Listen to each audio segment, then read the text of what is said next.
دەڕێنە لای هاوکارم بەڵێن ساڵح بۆ بەرنامەیەکی تایبەت لەسەر دانیشتنی پوتین لەگەڵ هاوتا ئێرانی و تورکەکەی فەرموو بەڵێن لەگەڵمان بۆ پێشکەشکردنی بەرنامەکە و ئێمەش دەیبینین لەگەڵ بینەراندا پێکەوە. سوپاس بەفراو. ڤلادیمیر پوتین بە هەگبەی شەڕی ئۆکراینە و کۆمەڵە سزای قورس و هێرشەکانیشی لە ناو سووریادا.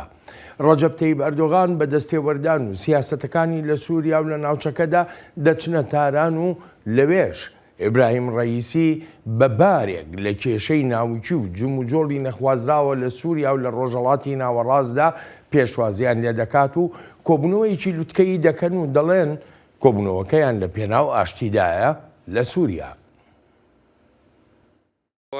ئێمە هەمیشە پشتیوانیمان کردووە لە چارەسەری سیاسیانەی قەیرانی سووریا بە پێ ئەو ڕێککەوتنانەی کراون و بە پێ دانووسانەکانیش لە دەستوری وڵاتەکە. ئەوکانی کۆمەڵگەی نێونەتەوەی لەسەر ئاڕاستەکانی ئەو سێ وڵاتەی هاوپەیمانێتی ئاستانە بەڵام سەرۆکی ڕووسیا ستایشی خۆیان دەکات.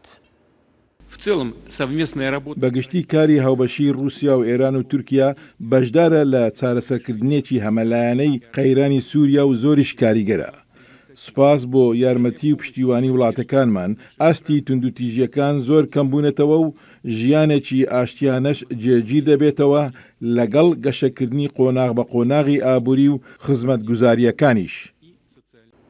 بۆ سەرۆکی تورکیا تەواوی دید و بۆچوونەکانی خۆی لە بەرەنگاربوونەوەی هێزە کوردیەکانی سووریادا چڕ کردوێتەوە. گوێم لێدوانەکانی دۆست ئازیزەکانمان بوو کە لە نیگەرانیە ئاسایشەکانی تورکیا تێگەیشتوون. شانازیر پێوە دەکەم هەرچۆنێک بێت بە وشە برینەکان ساڕێژ نابن. شانەوەی تەواوەتی پەکەکە و پێدا و یەپەگا بەلایانی کەمەوە 30 کیلۆمەتر یەکێکە لە بەندەکانی ئەو ڕێکەوتنەی کە پێشتر کراوە.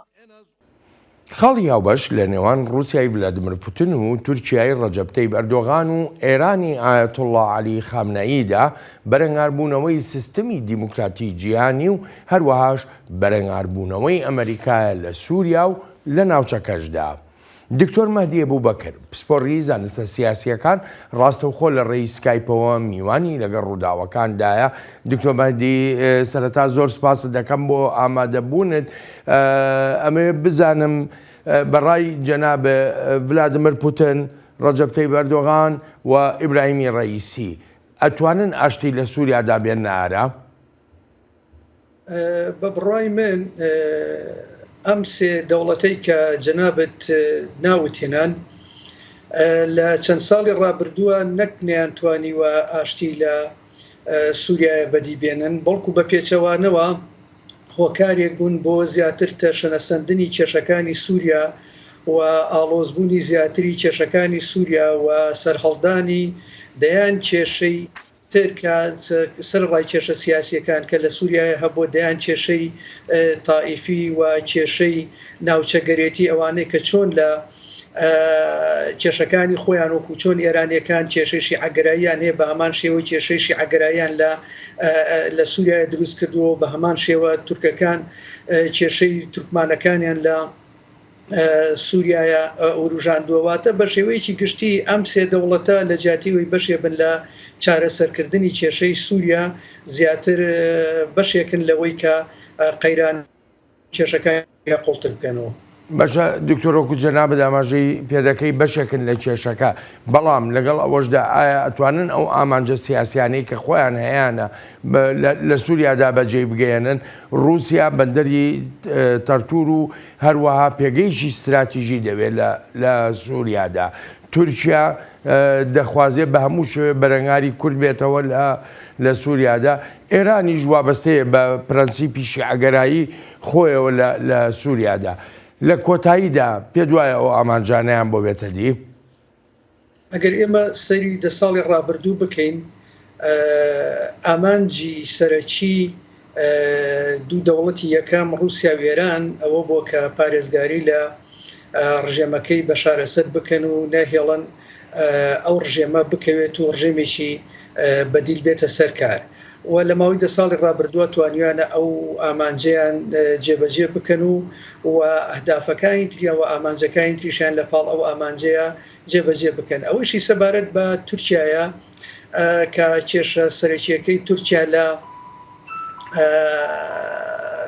سووریایە بریتیە لە کێشەی کورد و ڕێگەنەدان بەوەی کە کیانێکی قەواریکی سیاسی وەکو هەرێمی کوردستان لە سووریایە دروست بێ نەیتوانیوە بە تەواوەتی ئەو ئامانجەی بەدیبێنێت بە پێچەوانەوە ڕۆژ بە ڕۆژ ئەم قەوارەیە پاڵپشتی هێزە خۆراوایەکانی بەدەستێناوە بەڵام لەگەڵەوەیشە لە نیتاقێکی مەحدودە تورکەکان توانیویانە لە هەندێک لە ئامانجەکانیان جێبەجێ بکەن وەگەوەی کە توانیویانە لە چەند ساڵی ڕابردووە هەندێک لە ناوچەکانی کوردستانی سووریا بە تایبەتی لە عەفرین و لە کۆمەڵێک شوێنی تر داگیر بکەن و ئێساش لەخوا ئامادەکردنان بۆەوەی کە چەند ناوچەیەکی تر داگیر بکەن بە شێوەیەکی گشتی ئەتوانین بڵین ئێرانیەکان و ڕووسەکان ئامانجی خۆیان جێبەجێ کردووە و تورکەکانیش لە چوارچێوەیەکی بەرتەس کە توانیوانە هەندێک لە ئامانجەکانیان بەدیبێنن. بەر لەوەی بەشێکی تری ئەم بەرنامەی لەگەڵ ڕووداوەکاندا بە کورتی پێم بڵێ پاش ئەوەی کە رووسیا وەکو دەگوترێوە هەروە ئێرانیش ئەویان ڕەت کردوێتەوە پشتیوانی تورکیا بکەن بۆ ئەگەری ئەو هێرشەی کە بڕیارە بیکاتە سەر ناوچە کوردنشینەکانی تورکیا ببوورە سووریا دەستگوترێ ئەمریکاش بە شێوەیە لە شێوەکان پشتیوانیکردنی تورکیای ڕەت کردوێتەوە جا پرسیارەکە لەوەدایە ئایا تورکیا ئەو هێرشە دەکات دوای ئەو ڕەتکردنەوانە بە کورتی تکایە دوای ئەو ڕەتکردنەوانە ئەگەر ئێمە ڕەفتاری ئەردوغان لە چەند ساڵی ڕابردووە بکەینە پێوانە بڵێ ئەردوغان ئەو مجازەفەیە ئەو ڕیسکە ئەکات و هێرشەکە ئەنجامەدا ئەگەر بەڵام بەگەر بە پێوانەی منطق و لۆژیک بیری لێ بکەینەوە ئەبێ لە دوای ئەو ڕەتکردنەوانە هێرشەکە ئەنجام نەدا بەڵام بە خوێندنەوەی خۆم بۆ ڕەفتاری سیاسی و ڕەفتاری چەند ساڵی ڕابردوو ئەردوغان بڵێ هێرشەکان جامەدا و حاڵی حاضر کە من و جەنابت لەم گفتوگۆیە یان ئەنجومەنی ئاسایشی نیشتمانی تورکیا خەریکی گفتوگۆکردنە لەسەر چۆنێتی ئەنجامدانی هێرشەکە. دوو وڵات لێرەدا گرنگن ئاماژە بە هەڵوێستەکانیان بکرێت لەسەر ئەو کۆبوونەوە لوتکەیە ئەمریکا دەڵێ سێ هۆکار هەن بۆ بەشداری ڤلادیمیر پوتین لەو کۆبوونەوە لوتکەیەدا یەکیشانەوەیە کە پوتین هیچ خواستێکی نییە بۆ دانوستاندنکردن تا کۆتایی بهێنرێ بە شەڕی ئۆکراینە.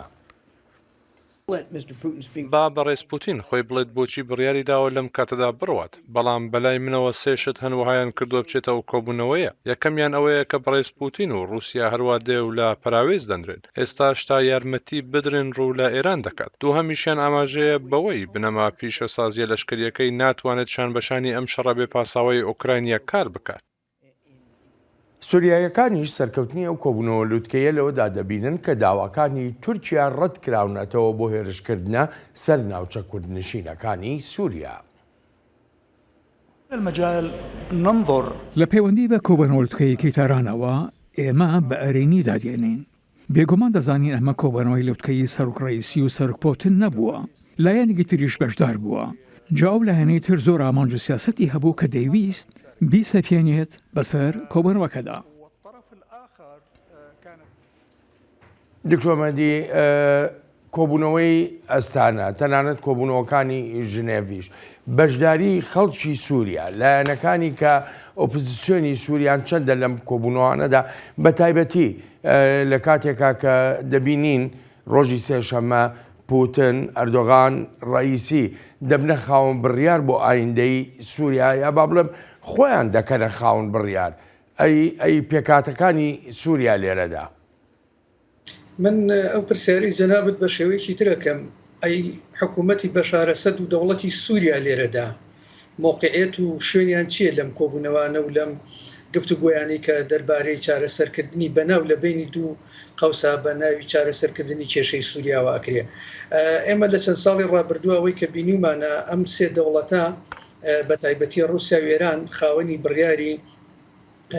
هەواڵ و کۆتایی بوون لە کێشەی سووریایە و تەنانەت ئەو کۆبوونەوەی کە بڕیارە لە 25 ئەم مانگەیە لە ژنێف لە لجنەی دەستوری لەسەر داوای ڕووسەکان ئەو کۆبوونەوەیە ڕژێمی سووریا ئامادەی ئەو کۆبوونەوەی نابێت لە پێناو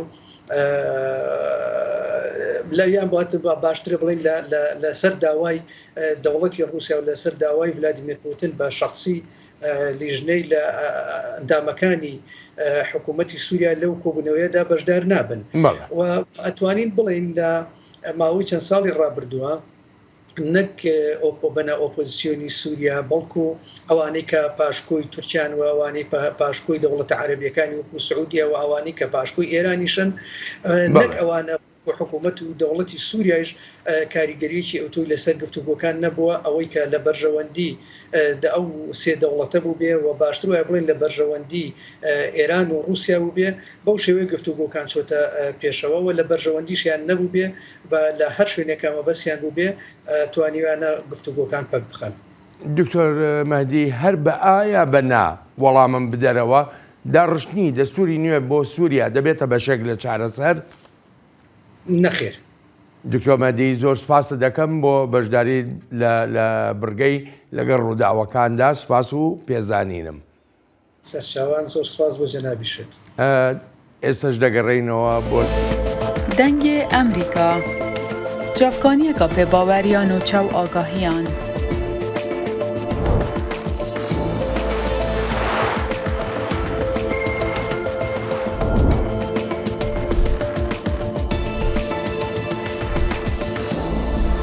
برای مالپەر و پلاتفۆرمên میدیا civakîya dengê Amerîka bala xwe bidin pêzanîn û nûçeyên cîhanê.